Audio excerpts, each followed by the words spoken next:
아브라함의 복된 죽음, 이렇게 말씀의 제목을 지었습니다. 아브라함의 복된 죽음. 웨스트민스터 수요리 문답 37번에 보면은 신자가 죽을 때 받는 유익이 무엇입니까? 라고 묻습니다. 그리스도와 함께 받는 유익은 우리의 영혼이 즉시 완전하게 되어서 하나님의 영원한 세계에 들어간다는 것과 또 우리의 몸은 이 땅에서 그리스도와 연합하여 부활할 때까지 쉰다는 것에 있습니다. 오늘 이제 이 아브라함이 영혼이 완전히 하늘나라에 들어가서 안식을 얻고 또 그 몸이 이 땅에 묻혀서 쉬는 그런 모습을 우리가 읽었습니다. 사람은 누구나 죽는다고 히브리서 9장 27절에 그렇게 말씀합니다. 그리고 이어서 그 죽음 이후에는 심판이 있다라고 이렇게 말합니다. 그 말씀은 우리에게 죽음을 준비해야 할 것을 가르쳐 줍니다. 우리가 어떠한 죽음을 준비할 것이냐? 이것은 지금 이 땅에서 우리가 살아있는 동안에 밖에는 할 수 없습니다. 지금 이렇게 살아있는 동안에만 우리는 이후에 있을 그 심판 때에 받을 상과 벌을 우리가 결정할 수 있는 것이죠. 준비할 수 있는 것입니다. 이 죽음을 준비하는 그 자세가 아브라함은 어떠해야 하는지를 우리에게 잘 보여주었습니다. 지난번에 그 아내 사라가 죽었을 때 그가 충분히 그냥 공짜로 받아도 되는 그 무덤 굴을 돈 주고 사면서 그 주변 사람들에게 다 증명했던 것은 그 이후로 대대로 그 누구도 그 땅의 무덤에 대해서 시비 걸지 못하게 하려고 일부러 대가를 주고서 이를 완전히 마무리한 것이고, 또한 약속의 아들 이삭 이외의 다른 아들들에게 재산을 주고 멀리 보낸 것은 하나님께서 약속하신 그 아들 이삭의 계대가 끊어지지 않도록, 그래서 그 약속하신 가나안 땅에서 어디 다른 데로 쫓겨나거나 혹은 가난을 당하지 않도록 그의 생존을 지켜주기 위해서 그 방해꾼들을 다 멀리 보냈던 모습을 보여줍니다. 오늘은 이제 아브라함이 그 마지막 내용, 그 마지막에 어떻게 마무리가 되었는가 우리가 함께 볼 것인데요. 먼저 7절에 보면은 아브라함의 향년이 175세라 하고 이렇게 기록이 되어 있습니다. 어떤 영어 성경에는 100세, 60세, 15세 이렇게 더해가지고 175세다라고 구분하기도 하는데요. 히브리서 11장 9절에 보면 아브라함은 믿음으로 장막에서 살았다. 그때 이삭과 야곱 함께 살았다. 이렇게 기록하셨습니다. 그래서 제가 볼 때는 아마 그 야곱, 손자 야곱과 함께 마지막으로 지낸 그 15년을 특별히 강조하지 않나 생각이 듭니다. 아브라함의 향년이 175세라 하고 이렇게 기록되어 있는데 이 사람이 어떤 사고로 죽거나 그러지 않았습니다. 그저 갈 때가 되어서 가게 되었습니다. 전도서에 보면은 어찌하여 기한 전에 죽으려느냐 하는 그런 말이 있는데 하나님께서 우리에게 각 사람에게 삶의 기한을 정해 주시고 그 여정을 우리와 함께 기록하시는, 우리와 함께 만들어가는 것을 즐거워하시는 것 같습니다. 그 문제는 예기치 않게 생각지 못하게 그 기한 전에 가는 경우가 종종 있습니다. 우리가 준비되지 않은 죽음이나 혹은 갑작스럽게 오는 그런 죽음을 당하는 것 또한 사실은 좀 안타까운 일이죠. 그러나 우리는 그 또한 하나님의 섭리 안에 있음을 믿고 우리가 언제든 하나님 앞에 나도 그렇게 예기치 못하게 갈 수도 있다 하는 이런 마음을 가지는 것은 좋은 것 같습니다. 중요한 것은 아브라함은 하나님께서 정해주신 그 수완을 다 채웠다는 것입니다. 사실 그 인생의 마지막까지 포기하지 않고 다 인생의 이 무게를 짊어지고 간다는 게 쉬운 일은 아닌 것 같습니다. 인생이 너무나 우리 어르신들을 보면은 참 어떻게 저렇게 힘든 몸과 그런 힘든 상황 속에서 그래도 믿음을 포기하지 않고 살아가시는가 보면 참으로 존경스럽기도 합니다. 그러한 자신의 인생의 갈 길을 다 달려가는 그런 모습을 아브라함이 보여주었습니다. 8절에 보면은 이제 그의 나이가 높고 늙어서 기운이 다하여 죽어 자기 열조에게로 돌아가매라고 이렇게 기록이 되어 있는데 바른 성경에는 아브라함이 아름다운 노년을 보냈다라고 이렇게 표현해서 번역하기도 했습니다. 저는 그 번역이 참 너무나 보기 좋은 문구 같아요. 아름다운 노년을 보냈다. 우리가 바른 성경을 봤으면 더 많이 와닿았을 것 같은데요.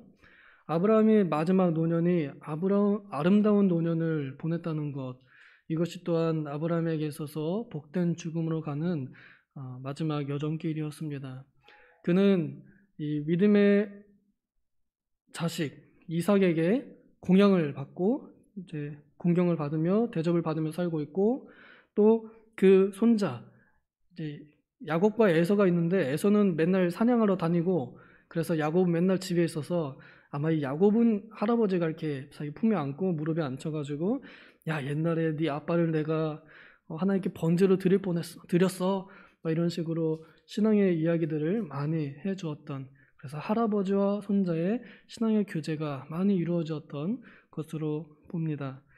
아브라함이 그의 인생에 참으로 좋은 일도 많았고 또 슬픈 일도 많았던 그 인생을 다 겪어가면서 머리가 새하얗게, 그래서 삶의 무게를 잘 감당해낸 이 영광의 백발을 쓰고서는 그의 어린 손자 15살 되는 이제 마지막 죽을 때쯤 그 손자를 안고 품에 무릎에 눕히고 혹은 옆에다 앉혀놓고 하나님과 내가 이러이러했다, 하나님이 나를 친구처럼 여기신다 하는 이런 간증들을 하면서 이제 마지막 노년을 보냈을 것입니다.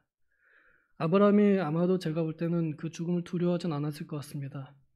왜냐하면 아브라함은 살아있을 때, 그리고 특히 이제 처음 부르심을 받고 나서도 굉장히 믿음이 좋았고, 하나님께서 안 좋은 일을 당했을 때, 자기 아내가 다른 그 왕에게 빼앗김을 당했을 때 자기는 아무것도 한 일이 없는데 그냥 하나님께서 주권적으로 다시 돌려주시는 그런 역사도 보게 되고, 또 재산도 많이 불어나는 것을 직접 경험하고 체험한 사람이었습니다. 이것은 그냥 부자였다가 아니라 하나님과 가까웠다 하는 뜻입니다.